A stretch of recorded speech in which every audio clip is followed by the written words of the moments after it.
네, 불자님들 안녕하십니까.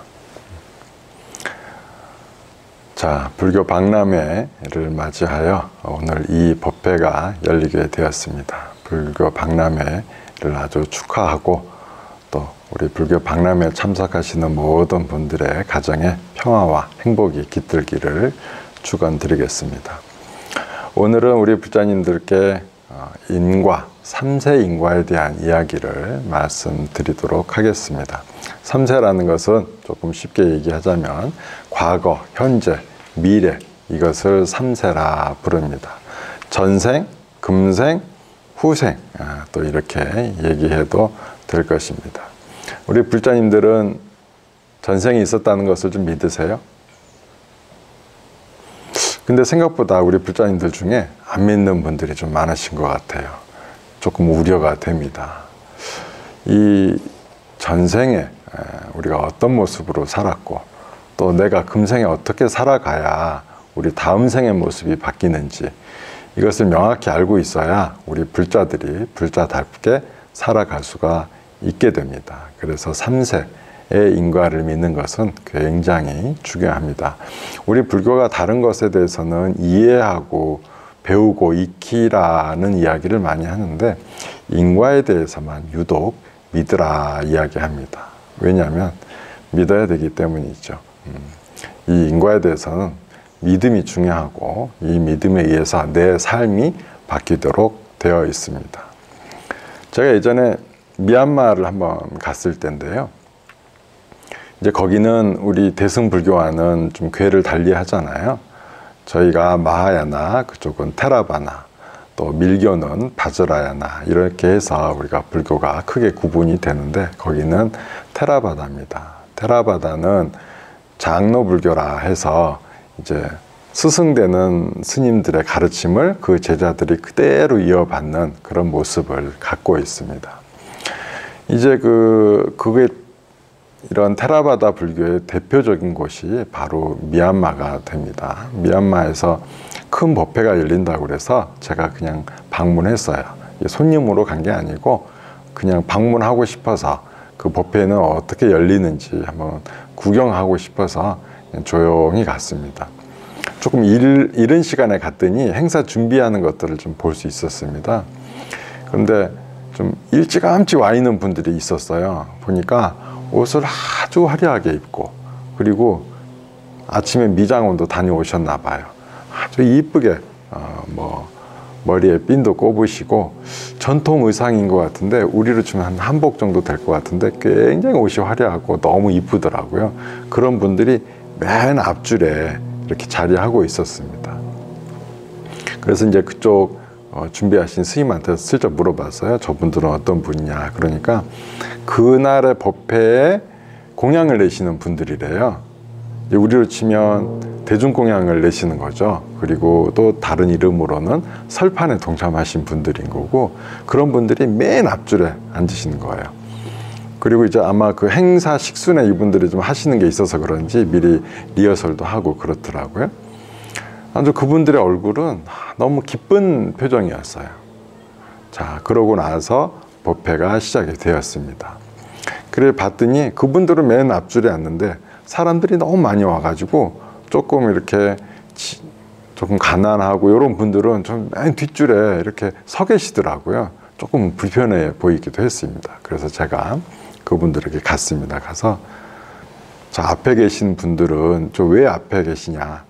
저는 미리 들어서 알고 있지만 그냥 한번 물어봤어요. 그랬더니 저분들이 오늘 이 법회를 만들기 위해서 시주를 많이 하신 분들입니다. 이러는 거예요. 정확히 알고 계시더라고요. 그래, 저분들은 맨 앞줄을 앉아 계시고 여러분은 이렇게 맨 뒤에 서 계신데 불편하지 않으시냐 이랬더니 손사래를 치면서 전혀 그렇지 않다.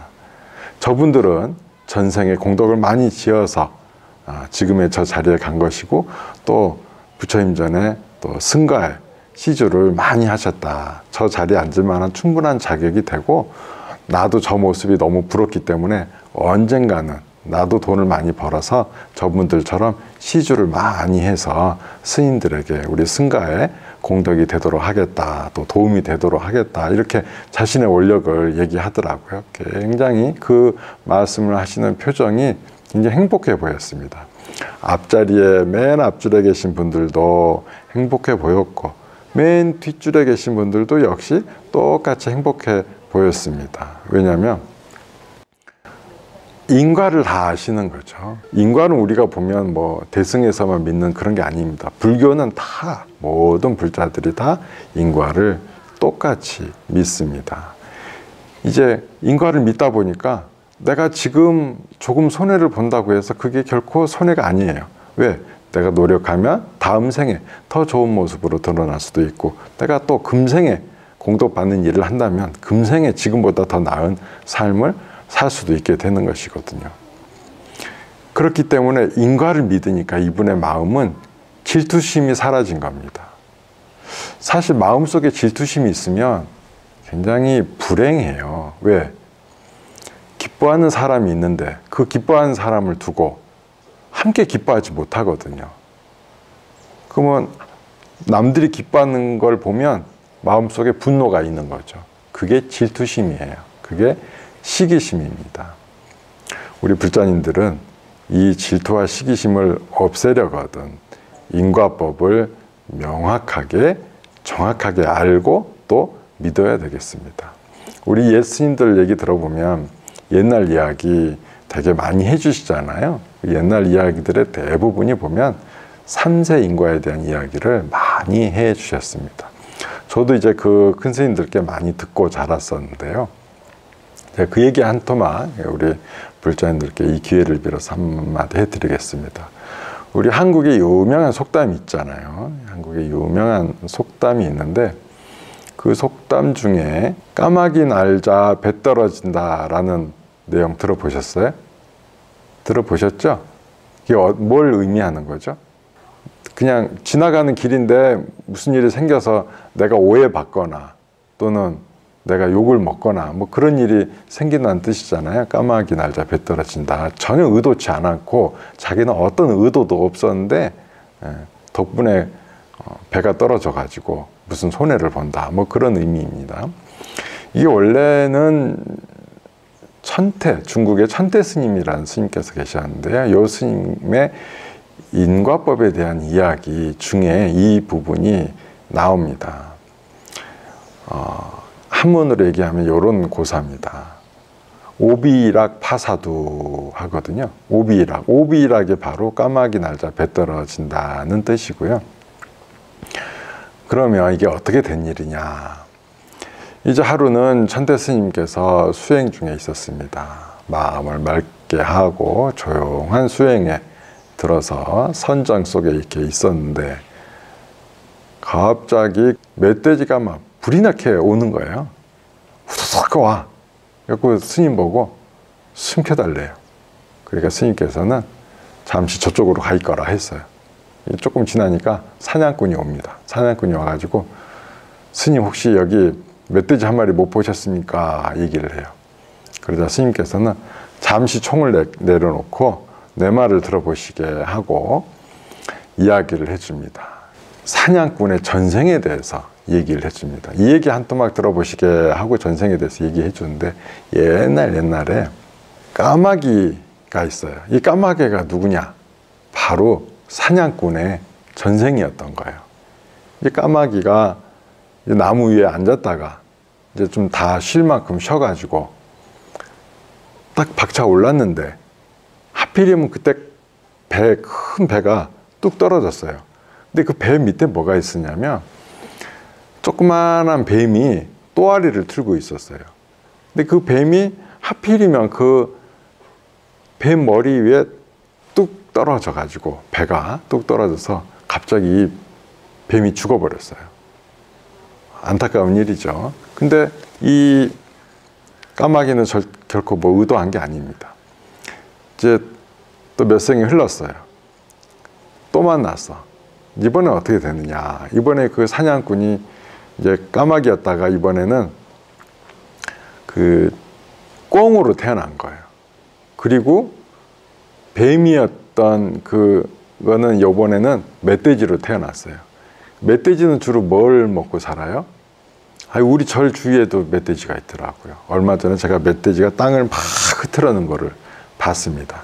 그리고 밤에 막 꽥꽥 소리도 나고 그랬습니다. 어쨌든 멧돼지는 이게 땅에 있는 거를 막 파먹어요. 이게 주둥이로 망을 딱 막 흐트러뜨려. 근데 그 땅이 이게 좀 경사진 곳이었는데 땅을 막 흐트리다 보니까 거기에 그 돌뿌리 하나가 파져가지고 그 밑으로, 산 밑으로 굴러 떨어지게 된 거예요. 근데 그 밑에 뭐가 있었냐면 꿩이 이 뭐 콩이나 씨앗 같은 거 먹으려고 머리를 조아리면 뭐 좀 먹을 거 찾아다니고 있었던 거예요. 근데 그 하필이면 그 돌이 꿩 머리를 쳐가지고 꿩이 또 죽어버립니다.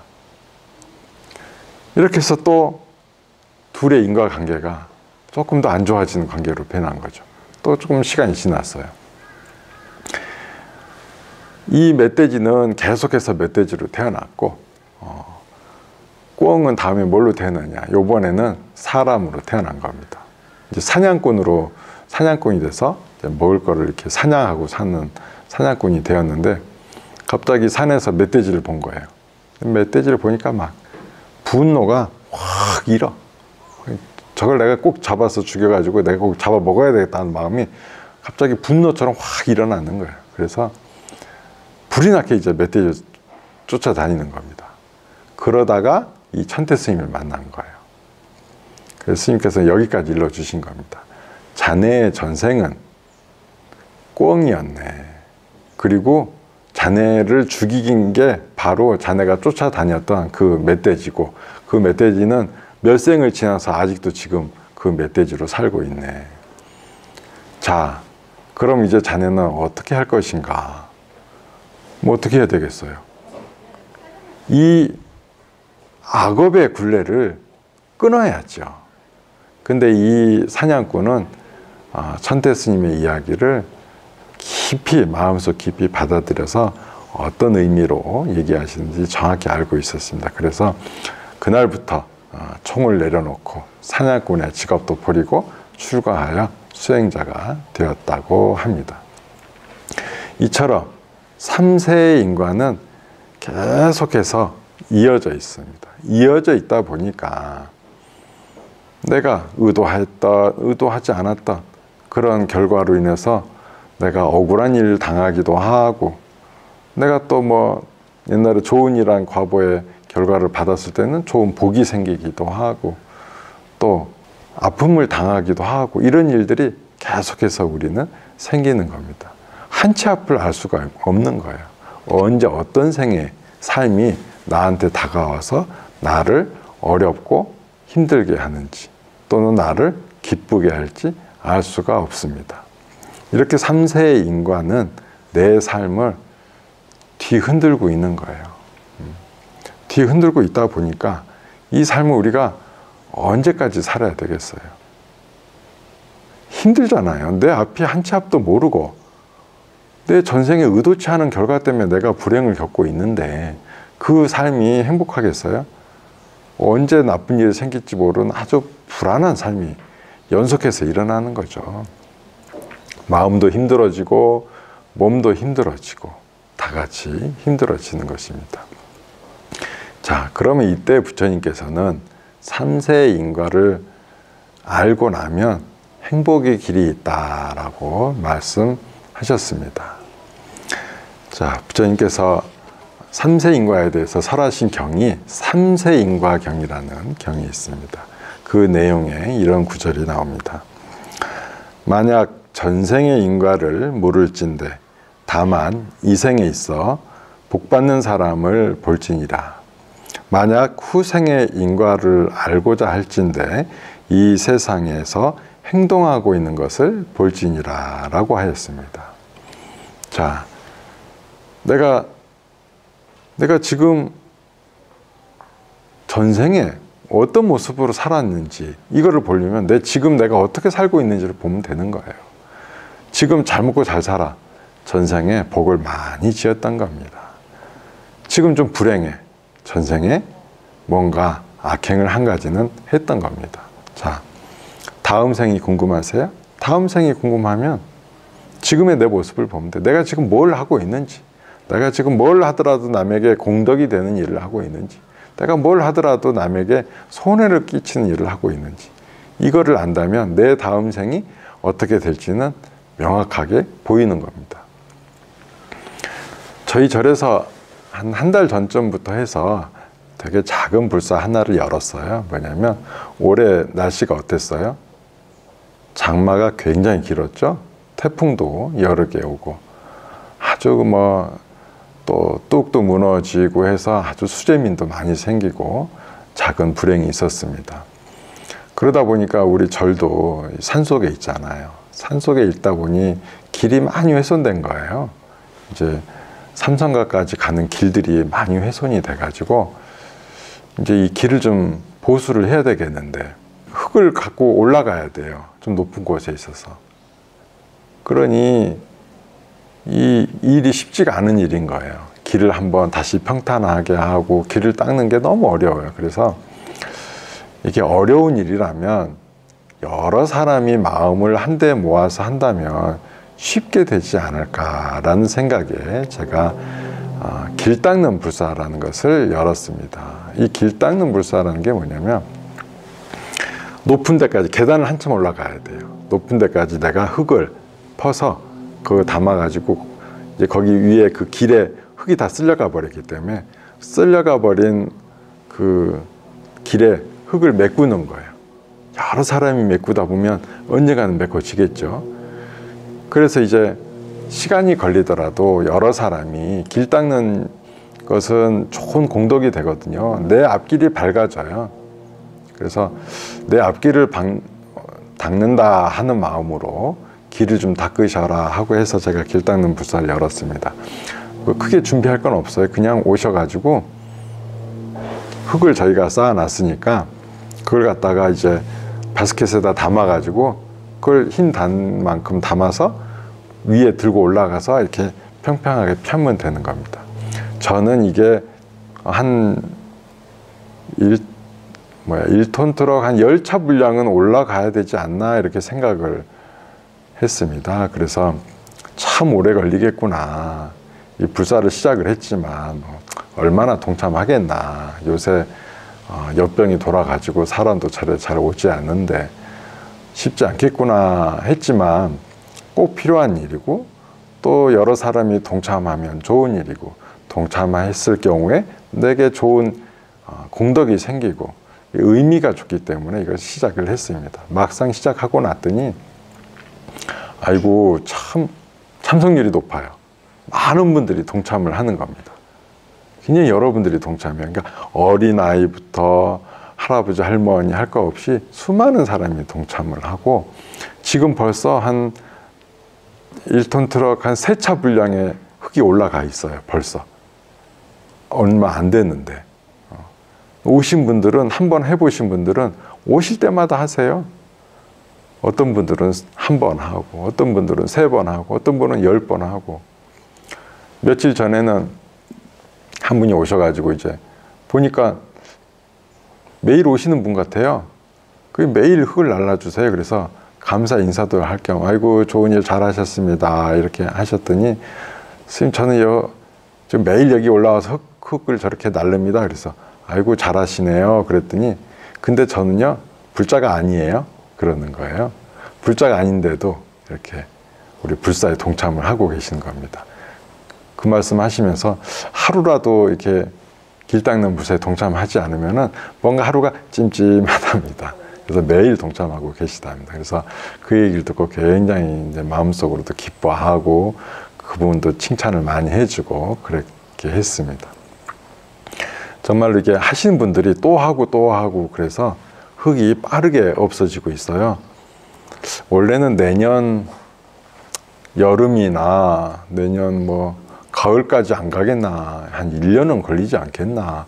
흙 열차 분량을 이렇게 올린다는 게 일로 하느냐 좀 빠른 시간에 할 수 있지만 여러 사람의 힘으로 다 같이 동참해서 한다 그러면 좀 더 오래 걸릴 거 아니에요. 그래서 이게 좀 오래 걸릴 수도 있으니까 힘들겠다 이렇게 했는데 아닙니다. 지금 한 달 정도밖에 안 되는데 벌써 3차가 올라갔어요. 잘하면 올해 안에 흙을 다 올릴 수도 있겠다. 그래서 길 닦는 물살을 회항할 수도 있겠다 하는 생각이 듭니다. 이처럼 공덕이 되는 일을 지으면 내 앞길도 밝아지고 내게 분명히 좋은 결과가 오는 거죠. 지금은 역병이 돌아서 각자 자기 살기 힘든 세상이잖아요. 서로 함께 모이지도 않고 모이지도 않다 보니까 뭔가 뜻 모아서 좋은 일을 하려고 해도 그런 기회도 적고 어렵습니다. 그런데 이거는 각자 오셔가지고 하면 되니까 그래서 그런지 많은 분들이 동참하시고 있고 그거 보는 것만으로도 기쁩니다. 인과를 믿으면 이렇게 공덕을 쌓는 일에 전혀 계산적이지 않고 바로 하게 돼요. 왜? 좋은 일이니까. 남들에게 좋은 일은 나에게도 분명한 좋은 결과를 갖다 주기 때문에 저절로 선행을 많이 쌓게 됩니다. 인과를 이래서 믿어야 되는 거예요. 인과를 믿지 않으면 내가 남에게 도움이 된다고 해서 그게 나에게 무슨 이득이 있겠어요? 계산기를 두드려 보는 거예요. 계산기를 두드려 봤더니 아무 이득이 없을 것 같아. 안 해요. 이 세상이 점점 각막해지고 혼탁해지고 어려워지는 건 인과를 믿지 않는 사람들이 많아서 그렇습니다. 내 이익을 위해서만 무엇을 하는 것, 그것은 옳지 않습니다. 그렇지만 인과를 안다면 이건 계산기 두들 일도 아니에요. 그저 자연스럽게 남의 도움이 된 일을 할 수 있게 되는 겁니다. 내 몸이 생각보다 내 몸이 먼저 나서는 거예요. 우리 의인들 있잖아요. 의인들 막 위험에서 처한 사람을 구하는 그 의인들은 근본적으로 마음속에 인과를 믿는 마음이 꽉 차 있기 때문에 본인의 위험은 뒤로 하고 담을 구하는 데는 그렇게 앞장을 서는 것이라 할 수 있겠습니다. 이렇게 3세의 인과에 따라 우리 모습은 많은 변화가 있습니다.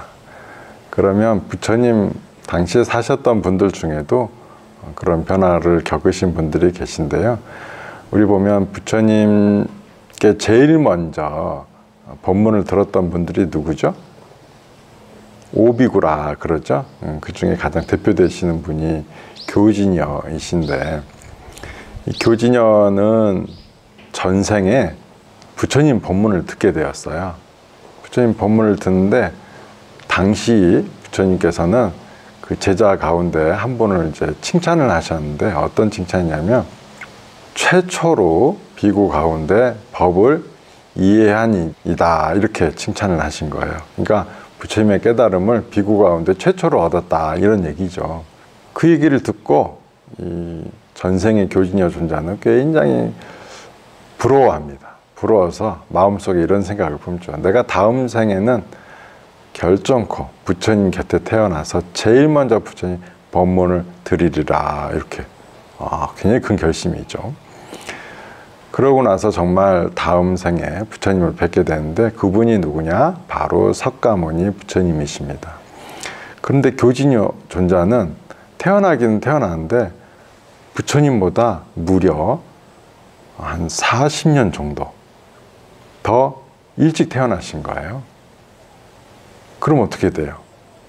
부처님 되실 때까지 기다려야 되는 거예요. 그럼 이제 그분은 어떤 삶을 사셨느냐? 부처님 가르침, 전생부터 이어왔던 부처님 가르침 덕분에 이분은 굉장히 훌륭한 분이었습니다. 그래서 나라의 현인 8명 중에 한 사람이 될 정도로 높은 위치에 올랐습니다. 그러던 때에 정반왕이 태자를 낳게 돼요. 그 태자 이름이 시다르타 태자인데 이제 그때 당시만 해도 아이가 처음 태어나면 아이의 미래를 한번 점쳐보는 게 있었어요. 그래서 아시타 선인과 더불어서 7의 현인들을 불러서 이 시다르타 태자의 앞날에 대해서 예언을 듣게 됩니다. 아시타 선인이 딱 보더니 출가를 한다면 부처님이 될 것이요. 그렇지 않다면 전륜 상황이 될 것이다 했습니다. 그 얘기를 들었던 교진여는 역시 큰 감동을 받게 돼요. 부처님이 되시겠구나. 부처님이 될 때까지 내가 기다려야 되겠구나. 이 생각을 마음속 깊이 새깁니다. 그래서 이 교진여가 중심이 돼서 당시 그 시다르타 태자의 예언, 아시타 선인의 예언을 둘러봤던 7명, 아시타 선인까지 합치면 8명이 되죠. 이분들은 함께 모여서 늘 수행을 했습니다. 그러면서 이제 마을의 이야기를 한 번씩 들었죠. 주로 내용 뭐겠어요? 시다르타 태자가 어떻게 살아가고 있는지에 대한 이야기를 계속해서 듣는 거죠. 그러면 뭐 어린 아이였을 때는 뭐 시다르타 태자는 지금 놀기 바쁘다, 활락에 빠져 있다, 뭐 이런 얘기가 자꾸 들려오는 거예요. 장가도 갔다, 아들도 낳았다, 이 소식까지 다 들려요. 그 다음에 얼마 안 있다가 정말로 출가를 했다는 소식이 들려옵니다. 교진여는 너무나 기뻤죠. 왜 기뻤겠어요? 전생부터 기다려왔던 기회였기 때문에 너무나 기뻤습니다. 그래서 함께 수행한 자들과 시다르타 태자 옆에 머물고자 하였으나 안타깝게도 교진여를 제외한 다른 분들은 이미 다 돌아가신 뒤였어요. 왜? 연세가 한참 많았거든요. 교진여 존자는 다른 분들보다 가장 나이가 어렸습니다. 그래도 시다르타 태자보다는 40세가 훨씬 넘었죠. 할 수 없이 교진여는 그 함께 수행했던 분들의 자식들을 찾아가게 됩니다. 자네들의 아버지는 시다르타 태자가 부처님이 되시기만 기다렸네. 아버지가 없으니 자네들이라도 나와 함께 떠나서 시다르타 태자 곁에 머물며 시다르타 태자가 부처님이 될 때를 기다리고 함께 법을 들읍시다. 이렇게 했는데 그 7명 중에 총 4명이 따르겠다 그랬습니다. 그래서 교진여와 함께 이 4명이 함께 시다르타 태자를 따라다니게 됩니다. 이분들이 나중에 뭐가 되죠? 오비고가 되는 거죠. 총 5명이죠. 그렇게 해서 이제 수행하는 시다르타 태자 옆에 늘 머물고 정진을 했는데 어느 날 시다르타 태자가 음식도 잡수지를 않나 목욕도 하지 않나 그러는 거예요. 그것은 수행을 포기했다는 의미를, 옛날의 수행은 고행이 최고의 수행이었어요. 근데 고행을 안 하는 건 수행을 포기했다는 거예요. 그래서 큰 실망을 하게 됩니다. 시다르타 태자가 부처 되기는 힘들겠구나. 다시는 저희와 상종도 하지 말자라고 떠나버리게 됩니다. 대략 한 240km 정도 떨어져 있던 녹야원 사르나트로 가게 됩니다. 사르나트에 이제 쭉 있었어요. 이 사르나트에 있었는데 거기까지 부처님께서 시다르타 태자가 깨달음을 얻으시고 누구에게 법을 처음 전할 것인가 라는 것에서 한참을 관찰하다 보니까 오비구가 있는 거예요. 그래서 오비구 있는 곳까지 당신은 수십 날이 걸쳐서 그곳까지 가게 됩니다. 가자마자 이제 오비구는 멀리서 시다르타 태자가 오는 거예요. 당시 그분들 눈엔 시다르타 태자죠. 그러니까 우리 시다르타 태자가 가까이 오더라도 아는 척도 하지 말자 했는데 가까이 오면 올수록 뭔가 범접할 수 있는 기운이 느껴집니다. 그래서 서로 누가 먼저라 할 것 없이 먼저 달려나가가지고 절을 하게 됩니다. 그것을 시작으로 부처님께 처음으로 법을 듣게 되었고 교진여를 비롯해서 나머지 오비구 모두 다 차례로 깨달음을 얻게 됩니다. 이것은 이렇게 교진여가 처음으로 부처님께 법을 들을 수 있었던 건 전생에 그런 원력을 쌓았기 때문이고 그 원력에 따라 좋은 수행을 했기 때문입니다.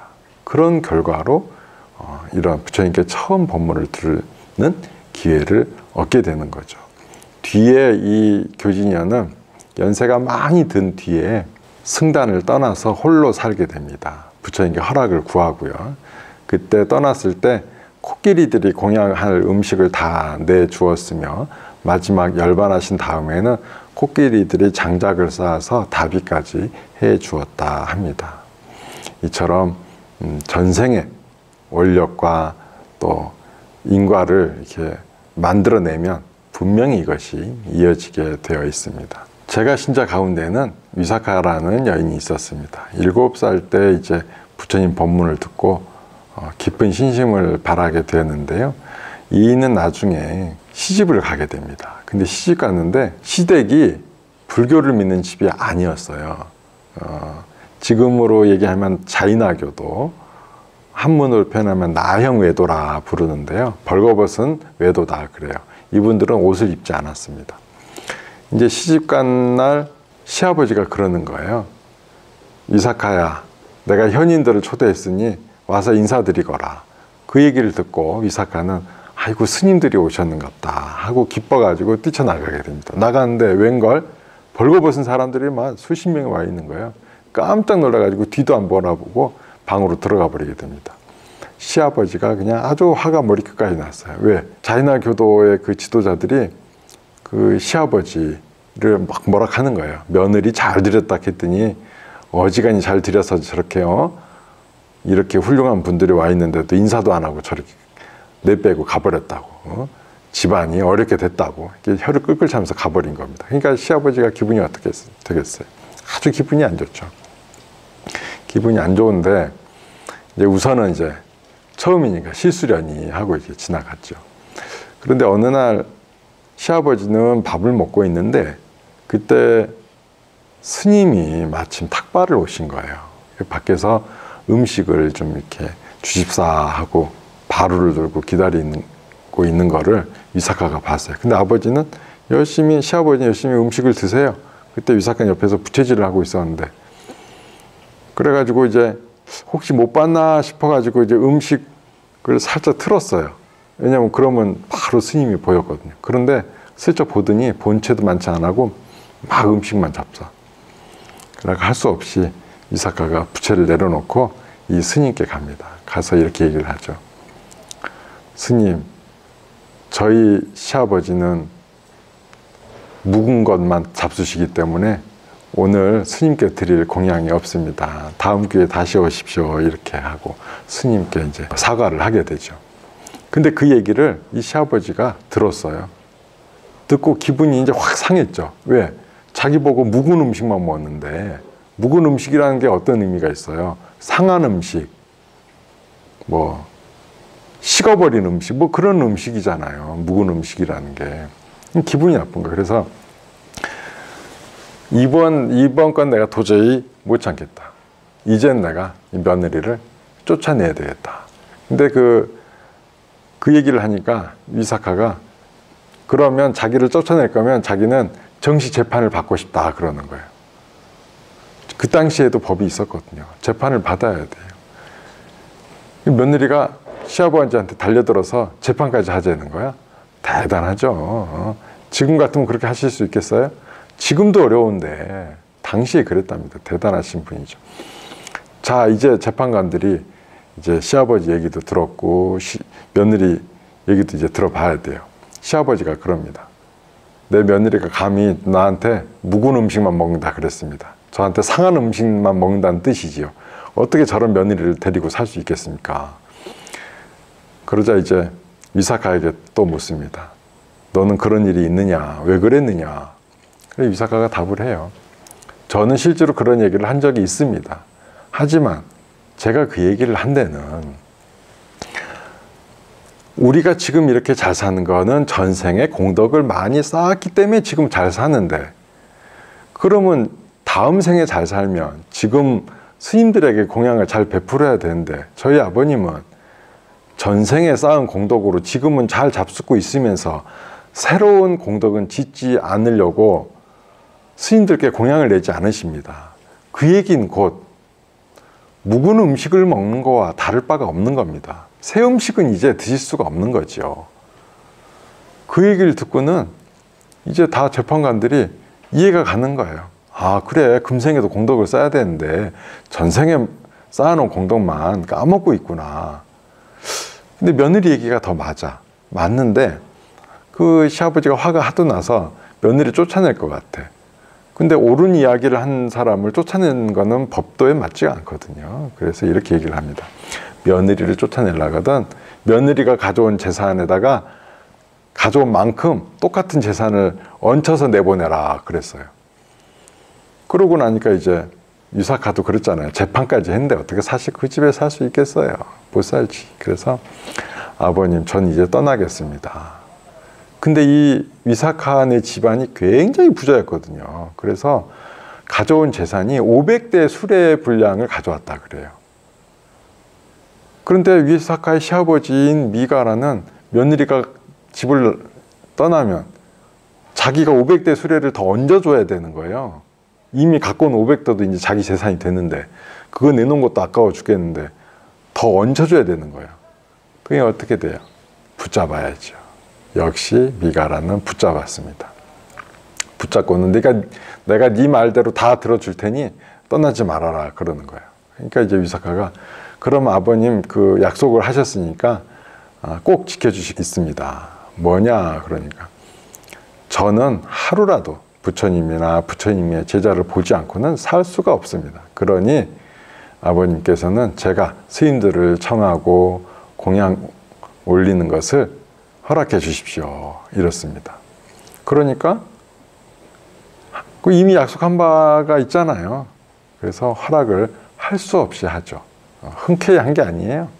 그 며느리한테 재산이 가는 게 너무 아까워가지고 할 수 없이 했지.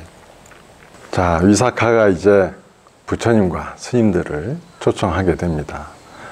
시아버지가 허락을 했기 때문이죠. 그런데 이제 막상 부처님과 부처님 제자들이 오니까 그 미가라 시아버지 집안은 이 불교를 안 믿었거든요. 근데 오니까 기분이 좋겠어요? 안 좋겠어요? 안 좋죠. 그래서 방에 들어가서 나오지를 않습니다. 위사카는 환희심에 차서 부처님 법문을 듣고 있었고요. 그런데 부처님의 음성은 미가라가 문을 닫는다고 하더라도 그 문 안으로 이렇게 다 스며 들어갔습니다. 부처님께서 인과에 대한 이야기, 사성제에 대한 이야기, 팔정도에 대한 이야기 하다 보니까 이 미가라의 마음이 열리는 거예요. 도저히 방 안에서 들을 수가 없는 법문인 거예요. 그래서 문을 열고 밖으로 나가서 직접 부처님의 법문을 듣습니다. 법문이 다 끝날 쯤 돼서는 위사카의 시아버지인 미가라는 마음이 환히 열리며 부처님의 모든 가르침을 이해하게 되었고 불자가 되기를 소원하게 됩니다. 법문이 끝나자마자 부처님께 부처님, 제가 부처님 법문을 듣고 마음이 환히 열렸습니다. 이제 정말 저는 너무 기쁘고 행복하고 이 기회를 만들어준 제 며느리인 위사카를 저는 너무나 존경합니다. 그래서 앞으로는 제 며느리의 이름을 이렇게 부르도록 하겠습니다. 제 며느리는 저의 어머니와 같기 때문에 미가라 마타라 부르겠습니다 한 거예요. 이게 뭔 뜻이냐? 시아버지 이름이 미가라예요. 마타는 어머니라. 그러니까 미가라의 어머니다 이거예요. 며느리가. 대단하죠. 이것을 한문으로 번역하면 미가라를 녹자라 부르거든요.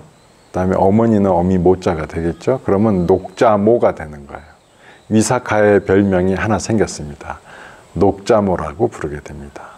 나중에 이 위사카는 그 미가라의 집안의 재산권까지도 다 할 수 있는 권한을 얻게 됩니다. 워낙 그 시아버지가 며느리를 신뢰했기 때문에. 그래서 뒤에 위사카가 부처님을 위한 절을 하나 짓는데요. 그 절 이름이 녹자모 강당 또는 동원정사라 부르게 되었습니다.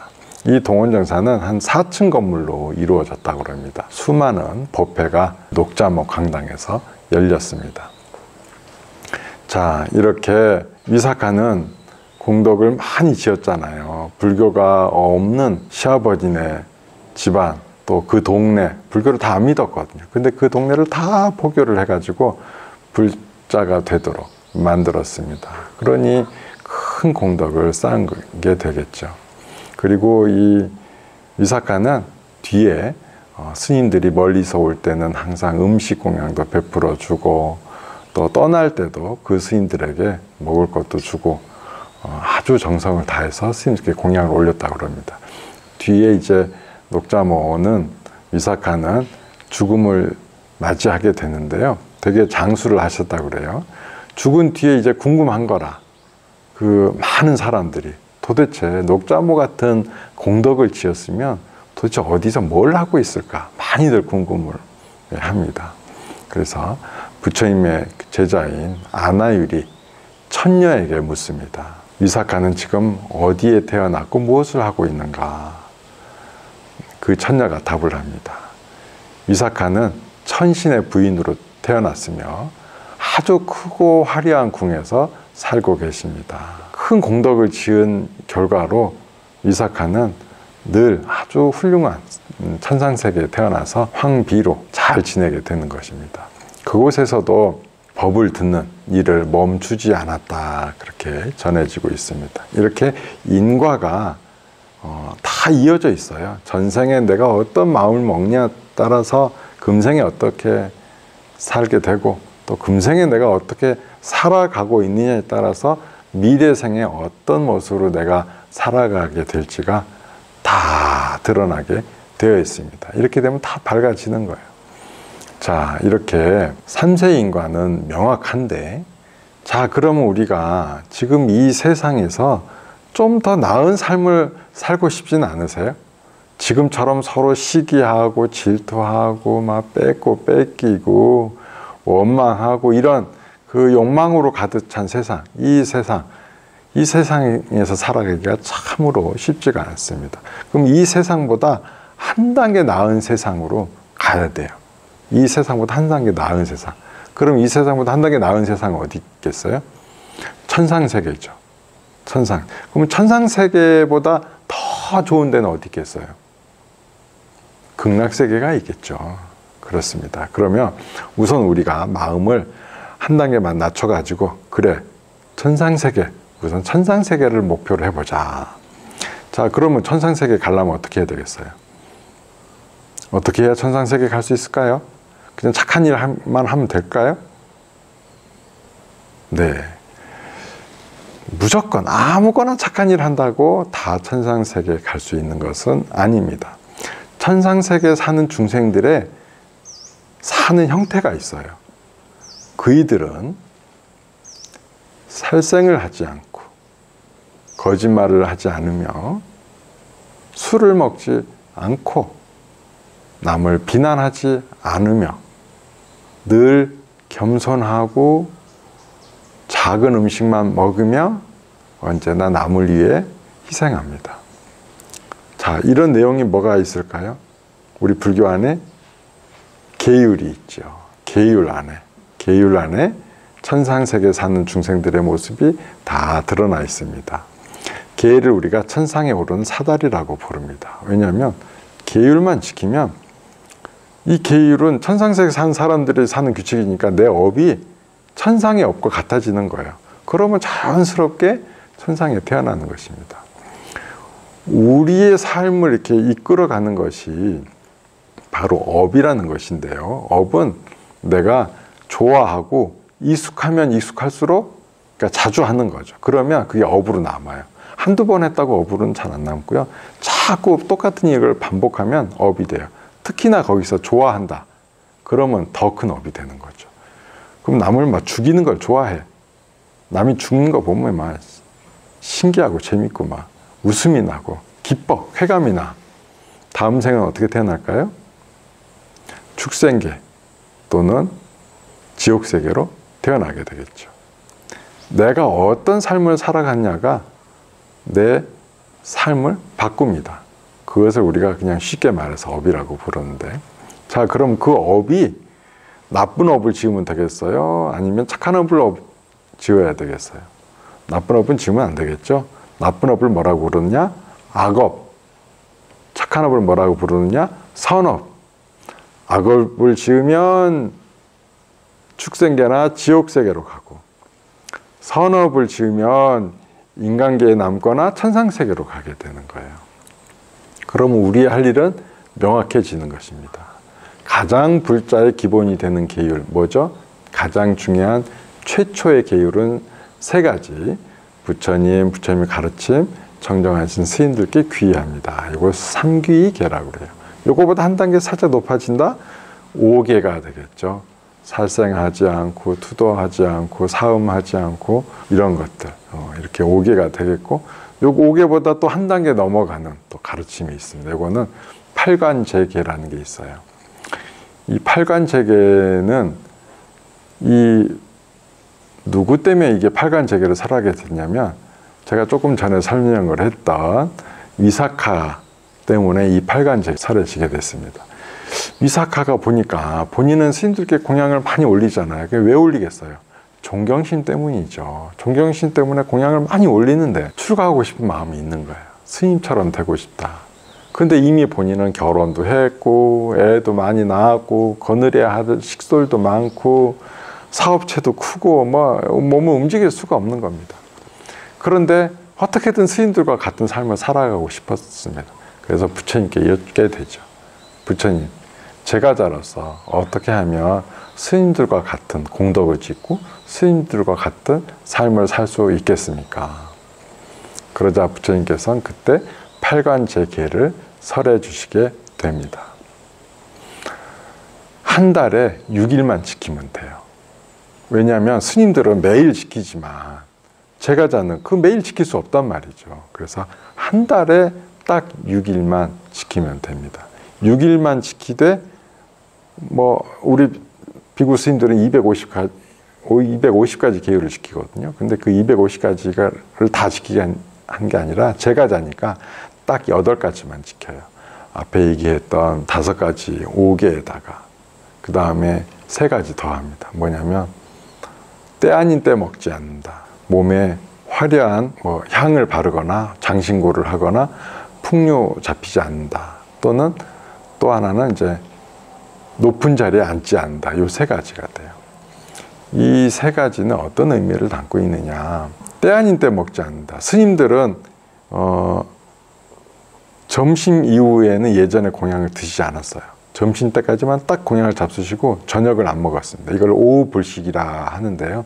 지금도 수행하신 스님들은 선방에서는 대략 한 반 이상이 된 스님들은 대부분 오후 불식을 하고 계세요.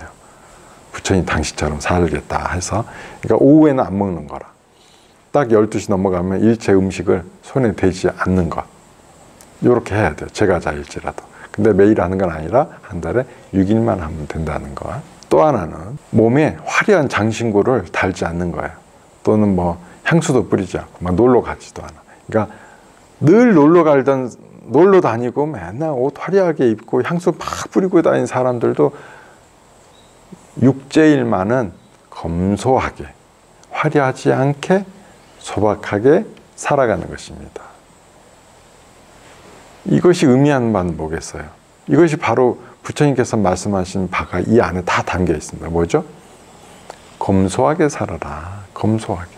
그러니까 내가 부자다. 부자를 이게 다 누리면서 살 수 있겠죠. 늘 자랑하고 생색내면서 살 수 있겠죠. 하지만 한 달에 6일간은 검소하게 살아라 라고 말씀하고 계시는 겁니다. 그 다음에 또 하나는 높은 자리에 앉지 마라. 높은 자리. 우리 그렇잖아요. 우리가 높은 자리에, 내가 이미 사장이요. 내가 사장인데, 그럼 난 당연히 높은 자리에 앉아야지. 근데 높은 자리에 앉지 마라. 이게 뭘 얘기하겠어요? 자, 그날 회의가 잡혔어요. 근데 육제일이야.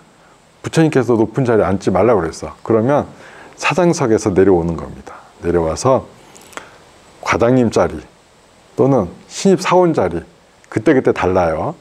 그냥 그 자리에 앉으세요. 본인의 높은 자리, 정해진 자리에 앉지 않고, 그러고 회의를 주재하세요. 그럼 직원들이 이상하게 생각하겠죠. 사장님 왜 그러십니까? 그럼 이렇게 답하는 거죠. 나는 불자이고 부처님의 가르침을 따르는 인데 한 달에 6일은 내가 높은 자리에 앉으면 안 되네. 그래서 내가 오늘은 이렇게 낮은 자리에 내려왔네. 그럼 이것이 의미하는 바는 뭐겠어요? 겸손하라는 거죠. 부처님께서 우리가 일상 속에서 늘 겸손하게 살아가라 라는 것을 말씀하고 계시는 겁니다. 이렇게 계율은 우리 삶을 일러주는 거예요. 그럼 이대로만 살면 어떻게 되느냐? 다음 생에 무조건 천상세계에 갈 수 있게 되는 것입니다. 인과를 바꾸는 행동, 인과를 바꾸는 가르침이 바로 계율입니다. 우리는 본능으로 많이 살아가요. 맛있는 음식이 있으면 막 먹고 싶고, 좋은 냄새가 나면 쫓아가고, 아름다운 사람을 만나면 곁에 두고 싶고, 뭐 이렇게 늘 그냥 좋은 것만 보면 막 쫓아가게 돼 있어요. 원래 이렇게 그렇게 되어 있어. 그러면 그것을 멈춰야 될 때가 있거든요. 멈춰야 될 때. 그 멈춰야 될 때를 일러주는 것이 바로 계율인 것입니다. 계율만 지키면 그냥 그런 나쁜 행동을 하지 않아요. 본능에 끌려가는 행동 하지 않아요. 내가 본능에만 끌려가면 어떤 삶을 살게 되느냐? 전생에 지어왔던 그대로 내가 살아가게 되는 거예요. 이사카의 시아버지가 어떻게 살아갔죠? 새로운 공덕을 짓지 않고 묵은 음식만 먹었죠? 묵은 음식만 먹었다는 건 뭐예요? 전생에 쌓은 공덕만 그냥 소비하고 있었던 거죠. 새로운 공덕도 지어야 되거든요. 새로운 공덕도 짓고 내가 가야 할 길을 바르게 가는 것, 부처님이 가르친 대로 가는 것, 그것이 바로 계율이 되겠고, 우리 불자님들은 팔관제계를 지키면 되겠습니다. 매일 지키는 것 아닙니다. 8가지 총 그러니까 6일만, 8가지를 6일만 지키면 됩니다. 어렵지 않겠죠? 네. 우리 스님들은 뭐 250가지 계율 지키고 있는데, 불자님들 8가지 계율, 그것도 매일 하는 것도 아니고 6일만 지키면 되는데 뭐 어렵겠어요. 충분히 하실 수 있습니다. 그날만은. 그래서 부처님께서 아라한처럼 팔관제계를 지켜라 이렇게 하셨어요. 그렇게 8가지만 지키면 아라한의 삶과 다를 바가 없다 하셨어요. 그러니까 얼마나 쉬워요. 많은 거 안 지켜도 돼. 제가 잘하면 8가지만 지키면 된다는 겁니다. 그것도 한 달에 6일에 한해서. 이거보다 좋은 가르침이 없고, 이거보다 정말 부처님의 자비로움을 알 수 있는 가르침도 없습니다. 제가 저에게는 이렇게 넓은 길을 일러주신 겁니다. 자, 삼세인과. 삼세인과는 다 이렇게 이어져 있고, 삼세인과는 분명합니다. 그리고 삼세인과에서 벗어나는 길. 우리는 삼세인과 속에 살 수밖에 없어요. 지금 사는 대로 다음 생에 정해져 있고 그렇습니다. 이 삼세인과 속에서 더 나은 길을 찾는 방법, 바로 부처님의 가르침을 행하는, 부처님의 가르침을 따라 행하는 계율을 지키는 것입니다. 그래서 제가 경전을 이제 한 권을 번역을 했는데, 삼세인과경과 팔관제경을 번역을 했어요. 그런데 그걸 2권을 제가 묶어놨어요. 왜 묶어놨느냐? 둘 다 연결되어 있기 때문이죠. 계율을 지켜야만 삼세인과의 가르침 속에서 더 나은 삶과 더 나은, 더 좋은 곳으로 갈 수 있게 되기 때문입니다. 인과는 멀리 있지 않습니다. 늘 우리 곁에 있습니다. 그런 거 우리 전생에 축생계에 살았던 사람 우리 알아볼 수 있어요. 알려드릴까요? 음식을 먹는데 음식 그릇에 코를 박고 훅 찍어 먹어. 전생의 축생이었습니다. 왜? 축생은 땅을 코에다가 입과 코를 땅에다 박고 음식을 먹거든요. 사람은 어때요? 우리 앞에 두고 먹죠? 사람은 앞에 두고 먹습니다. 천상세계 중생은 하늘을 보며 먹는다 그랬어요. 그럼 또 천상세계 중생도 우리 알아볼 수 있어요. 우리 곁에 한 분씩 있어. 그런 분들. 어떤 분이냐? 한없이 착해. 심성이 너무 고와. 남에게 어떤 해야 되는 일은 하나도 하지 않아. 그런데 그분을 도와주는 사람이 없어요. 집안 복도 없고 뭐가 일이 풀리지가 않아. 그러면 그분은 천상세계에 살았던 거죠. 왜? 천상에서는 전생의 복으로 누릴 거 다 누려요. 그 누릴 복이 다 사라지고 나면 복이 없죠. 인간계에 태어났는데 복이 없어지는 거예요. 그런데 천상세계 사람들은 어때요? 마음이 한없이 곱죠. 그래서 그렇게 마음이 고와요. 우리 주위에 그런 사람 어때요? 한두 번씩 있죠? 네, 한두 번씩 있습니다.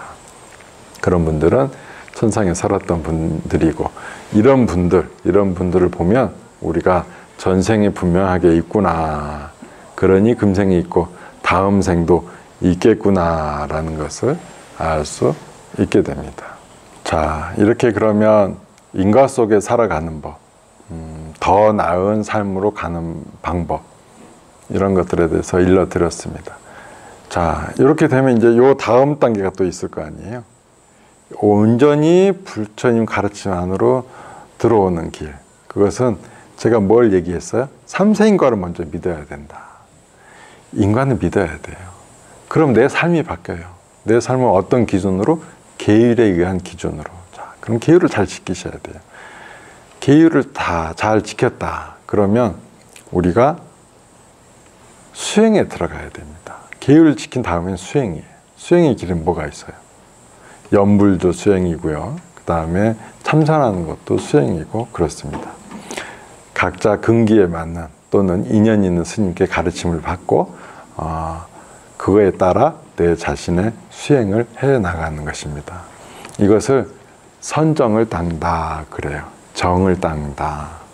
그러면 계율을 잘 지키면 정 안으로 수행 속으로 들어가게 되는데, 수행에 내가 매진하다 보면 자연스럽게 지혜가 드러나요.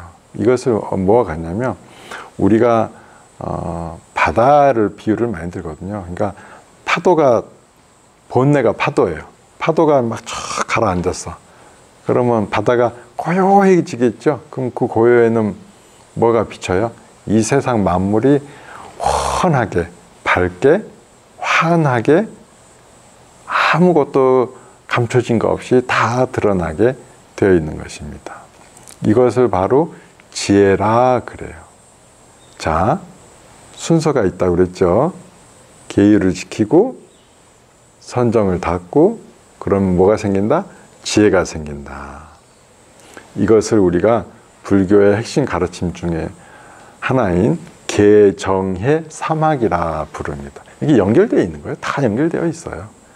그런 게 있어요. 그런데 가끔씩 계율을 지키지 않으면서 정을 닦는 분들이 있어요. 곤란합니다. 안 돼요. 왜 안 되느냐? 계율을 지키지 않으면 마음의 평화가 오지 않아요. 정이 닦으려고 해도 닦여지지 않아요. 지혜가 드러나지 않아요. 계정의 사막은 순서예요. 똑같은 위치에 있는 게 아닙니다. 해가 있고 나서 정이 있고 개가 있는 거 불가능합니다. 정이 있고 개가 있는 거, 그 다음에 해가 오는 거 불가능합니다. 계정에는 차례예요. 먼저 계율을 지키고 나면 내가 부끄러움이 없잖아요. 부처님 제자답게 살았어. 부끄러움이 없어. 부끄러움이 없으면 뭐가 된다? 마음속에 번뇌가 사라지게 됩니다. 번뇌가 없어요. 그러면 저절로 파도가 가라앉으면 세상 만물이 바다에 비치듯이 고요한 지혜가, 고요 속의 지혜가 자연스럽게 드러나게 되어 있습니다. 자, 오늘은 이렇게 해서 인과법을 믿는 이야기에 대해서 말씀드렸습니다. 모든 것의 시작, 내가 수행을 하건, 내가 명상을 하건, 내가 착하게 살아보아야 되겠다라고 마음을 먹건, 내가 공덕사 봐야 되겠다 이런 것의 모든 그 시작은 인과를 믿는 데서부터 시작이 되는 것입니다. 인과를 믿지 않고서는 어떤 것도 진척이 되지 않아요. 오직 인과 믿는 사람에게만 좋은 과보가 있고 좋은 공덕이 쌓이게 되어 있습니다. 우리 불자님들 공덕 많이 쌓으시고, 그러려면 인과 믿는 것 잊지 마시기 바랍니다. 성불하십시오.